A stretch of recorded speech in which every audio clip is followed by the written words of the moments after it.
So welcome back to the channel, and today's video is on the MR9270S Plus from Shanghai Lanyi Electronic Technology Company. This is another signal generator slash process calibrator unit of a similar ilk to the other three units that I looked at previously, with the SG-003A, the LB02 and the SG-004A units there. In terms of functionality, the MR9270S Plus, a very similar unit to the SG-004A, which is probably the most accomplished unit out of these other three units that I've reviewed up till now. The MR9270S Plus, a very similar unit to the SG-004A.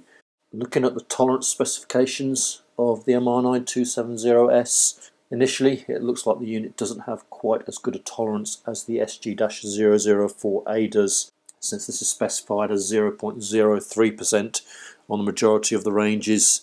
The millivolts range is a 0.05%, resistance is 0.1%, and thermocouples range from 0.1% up to 0.5% for the RTDs. That's against a basic 0.02% tolerance of the SG-004A and the 0.025% tolerance of the LB02.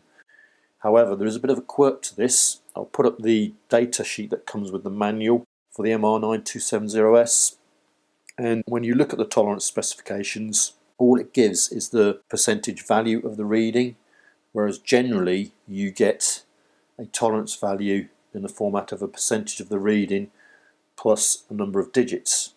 If it can meet that, that will make accuracy at the bottom end of the ranges much better than either the LB02 or the SG-004. So it'll be interesting to see how the testing goes along with this and see what we can find out. However, all of this comes at a little bit of a price differential, whereas I'm around about £100 for these two units and £60 I think for the SG-003A. We've now pretty much doubled this. I picked this MR9270S Plus up for £201 from Amazon, so a significant increase on the price in comparison to these other units. So if we take a look at the physical comparison between these two units, you can see the difference in the displays. Although they are physically the same size, they display a similar sort of information. Throughout the testing, I've seen that this display looks a lot better on camera, although visually to your eyes I tend to prefer the display from the Fnirsi unit here. However, this does have quite a nice functionality in that you can actually move the display around. With Fnirsi you're set with just this singular display, always displaying the input and the output functions.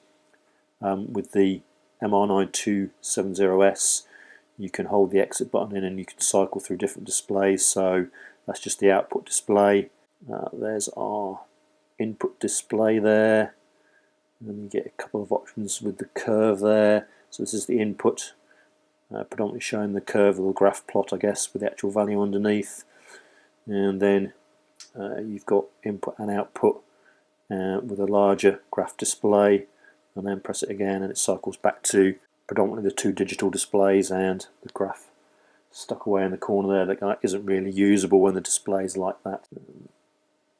So as physically they are pretty much the same across. Depth wise, this is obviously a little bit fatter than the Fnirsi unit, and height wise you can also see there that this is shorter than the Fnirsi. Controls on the bottom, both of them have USB-C charging ports. On button there, you do get a charging light on this unit, and the on-off button, a very small basic push button there, a bit more of a larger, easier to operate push button on the Fnirsi unit there, that you can't see because my finger's in the way, and also the charging light is built into the on-off button on the Fnirsi, whereas you get the separate one on the MR9270S. And then towards the end, which you have a separate RS485 on this for external communications. You can get external communications on the Fnirsi just using the USB-C there, but it's much more basic than the offered on this unit. And then at the top, the biggest difference you'll see here is the use of safety jacks for the connections, whereas you just have standard 4mm jacks on the Fnirsi unit, so a little bit more lead friendly, especially in UK industry, where you tend to find that test leads come with safety shrouded connectors rather than the standard ones that the Fnirsi uses. However, the spacing on these is even tighter than on the Fnirsi.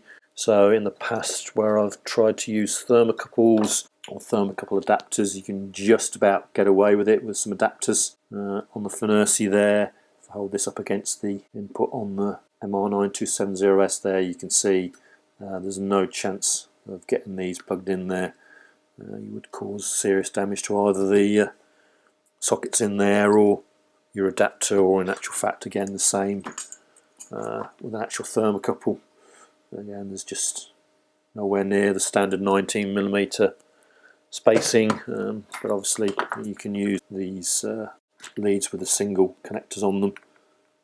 They will plug in dead easy, and then you can use these for temperature, no problems. Does not an overly big issue, I guess. Really, it's just something to be aware of if you do use a lot of those connectors with the standard 19mm spacing on them. Okay, so we'll have a little jiggle around and we'll put this on the meters and see how well we get on. Moving on to source function accuracy, we have the Mr. Signal unit here and the Keithley DMM7510 on the right there, currently set to reading millivolts. You do have access to the calibration constants on this, the same as the Fnirsi. A slightly different way of getting to them. If you go to the main function menu, you go across, go down onto system, into that one, and then again over on the right hand side, just here you have calibration down there. Let's just reposition and zoom in a little bit more. Hopefully you can see a bit better if I can get the glare off. So you have calibration down on here, you enter into that. Now on this unit you have all the calibration constants for all the different functions all in the same place, and you can just pick and choose as you desire, as opposed to having to go through and set the actual function up on the instrument itself as you do with the Fnirsi.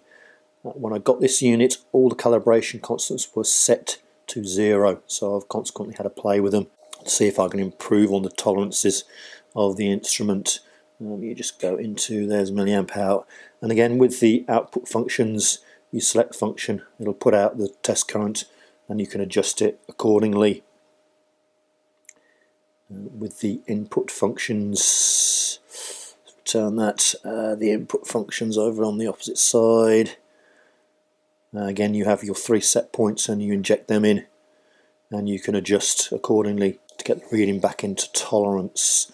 So we'll just go back on everything.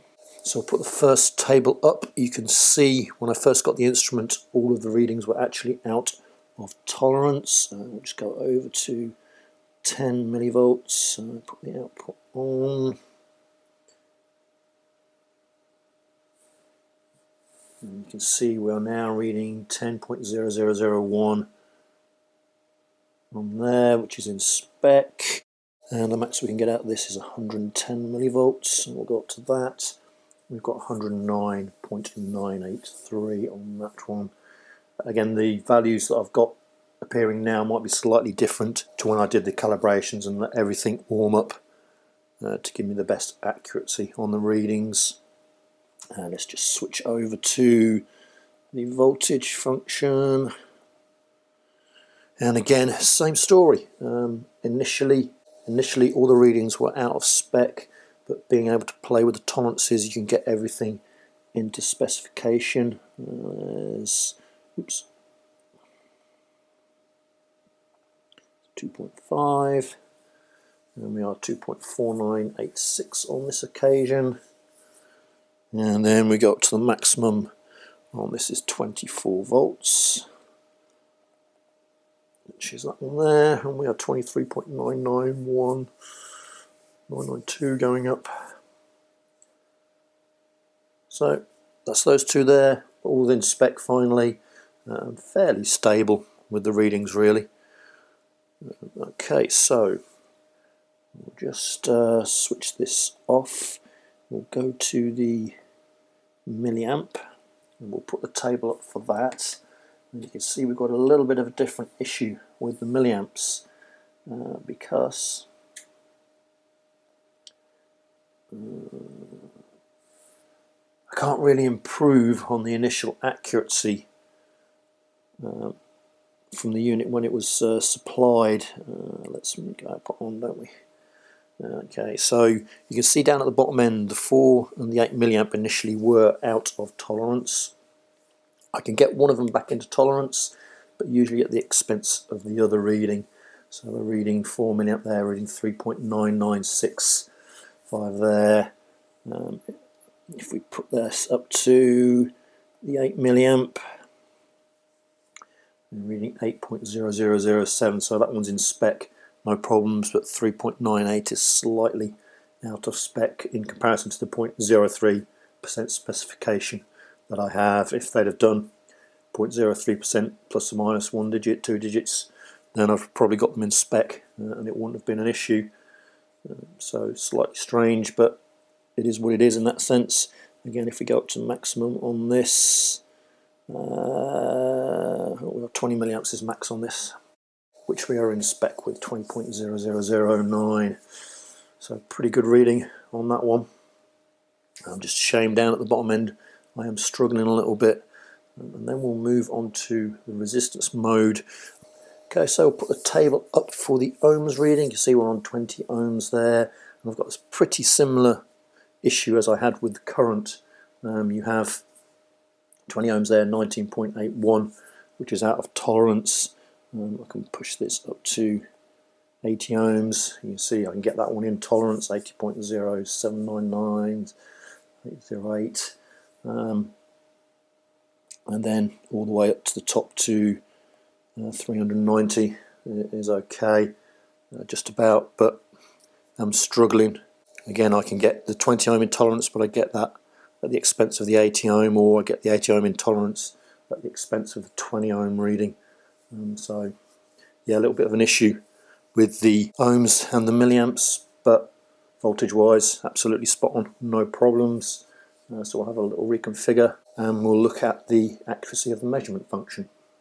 Okay, we'll start off with the resistance measurement for the MR9270S. Since we've finished with it on the source mode, we've got our resistance box set to deliver 20-ish ohms, which is actually reading 19.918 ohms on the Keithley there. As before, we've got the table up showing what the unit was like when I first received it, and then after I'd carried out a bit of calibration. You can see that this measurement was just slightly out initially, but I did manage to put it back into tolerance, as we can see when we flip the leads over and put them into there. And we're now reading 19.93 ohms on calibrator there. So we'll just flip him up to 390 ohms is top of the range. So we'll go up to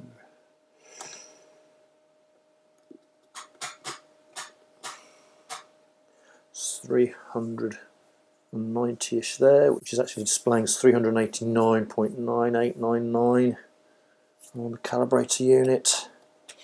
Swap him over to our DMM.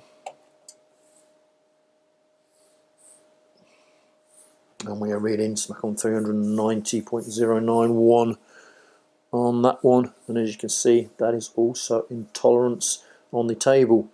So good set of resistance readings made there. We'll just flip him around now. I'll have to bring the 2450 source meter into the equation now, and we'll test the milliamps, millivolts and volts measurement function.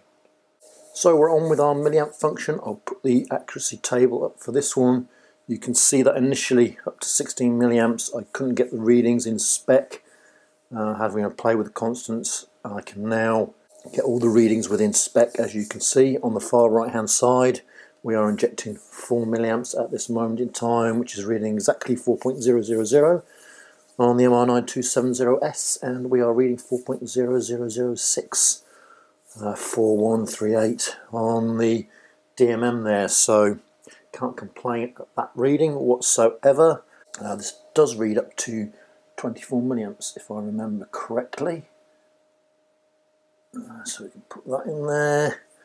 And again, 24.000 milliamps against 23.99931. Does go slightly out of spec. Could do perhaps another little tweak if we take it back down to the 20 milliamps, which is the normal loop current for me. 20.001 there against 19.99968 or thereabouts. So yeah, quite pleasing with those results. All within spec, no problems whatsoever. Just have a reconfigure and we'll test the millivolts and voltage functions.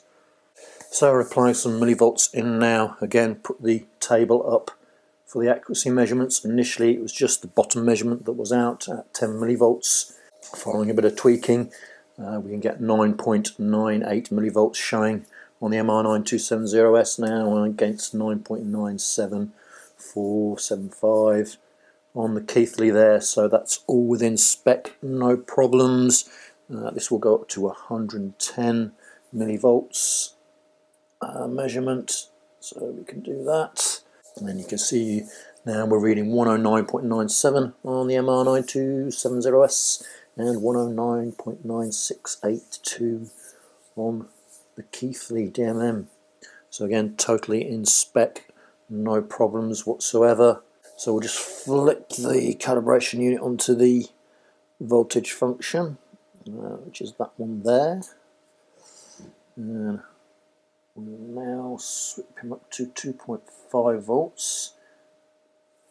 Injection, again I'll put the table up, and you can see that the results for this were exactly the same as the millivolt function. Down at the bottom end, the initial reading of 2.5 volts was out before I managed to calibrate it, but it could be calibrated to within specification. So the reading is nicely in tolerance, and you see it's displaying 2.500 against 2.49991 shown on the DMM there. So voltage wise we can go up to 24 volts. Let me go there and we'll see what reading we get there. We are 23.996 volts against the 24.000153. So again, no problems with that reading there. Shows the unit to be all within specification. Okay, just while we've got this displaying milliamps, one thing I would like to show you is this MR9270S, unlike the Fnirsi and the LB02 units, will actually measure a negative current and a negative voltage as well. You can see we're injecting 12 milliamps. If I swap the leads over, you can see we now read minus 12 milliamps, or minus 12.001 to be precise. So yeah, quite impressed with that. As I said, the other units, when they get a negative current into them, they don't display anything at all, which can be a bit misleading at times if you're not careful and you're not aware of it. Whereas this MR9270S, there does not appear to be a problem with that. And just to show here, we switch things around and you can see that it also reads negative voltages as well, reading minus 9.997 against 9.99998. Let's flip them back so you can see it's positive.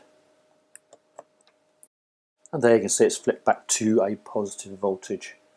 I think it's quite a good advantage to be able to display negative and positive voltages on these units so you don't get caught out quite so easily. Okay, so that is basically the unit. A little bit more functionality. You perhaps have noted throughout the video at some points the screen does dim, so it does have a bit of a screensaver function on it. You press any of the keys and it brings the screen back to life. We have been through the screen functions that you can do by holding in the exit key and change these around to whatever is the most suitable for your testing. A short press of the exit key brings up a little calculator, so you can do some sums if you need to do that whilst you're out in the field.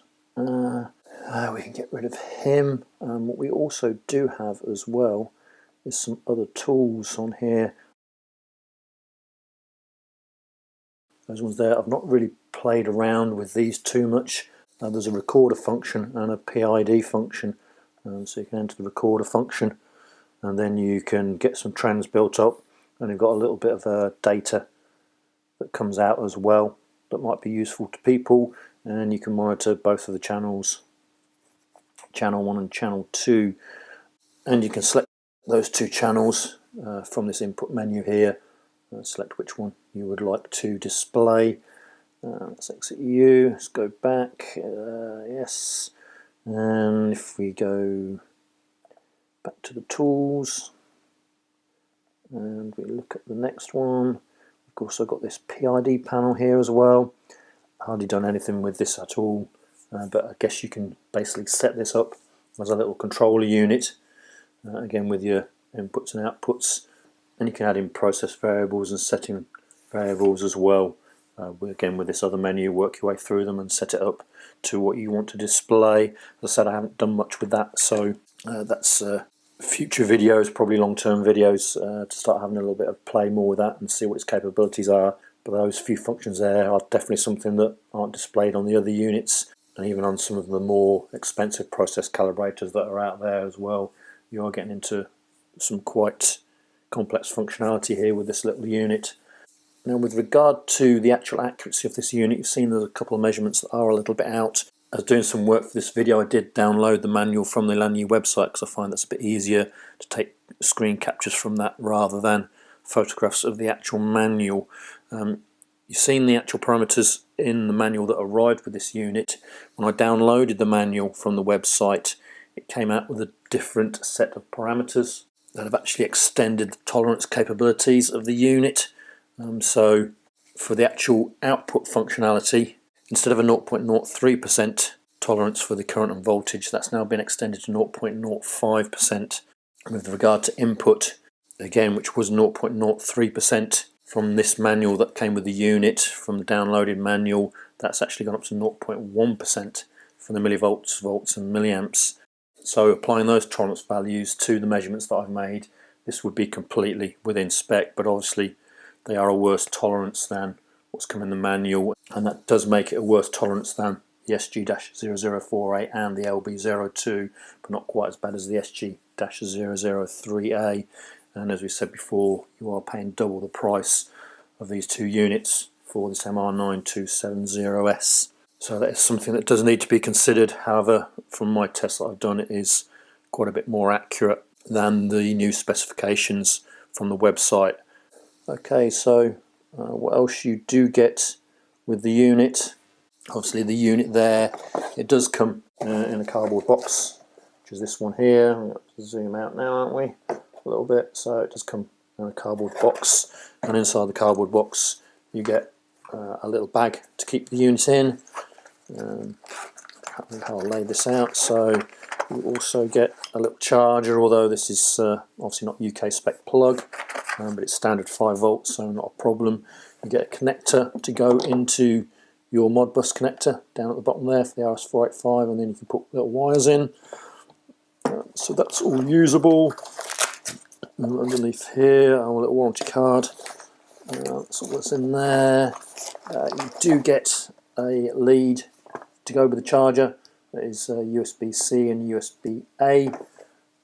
So obviously you can get a standard UK charger to replace this with, and you use the same lead, there's no problem there. You do get a little carry handle, shoulder handle for the little bag that it comes with, and you do get these 4 leads here that are for the actual connections onto top of the instrument there, with your safety shrouds on your plugs, crock clips on the end, very similar to the leads that come with the Fnirsi. And again, you get another lead to go into your RS485 with crocodile clips on as well, should you prefer that method. So that is pretty much it for this video. A bit of a longer one, unfortunately, so apologies for that. I hope you have found it useful. Thanks very much for watching, and I will see you again in the next one.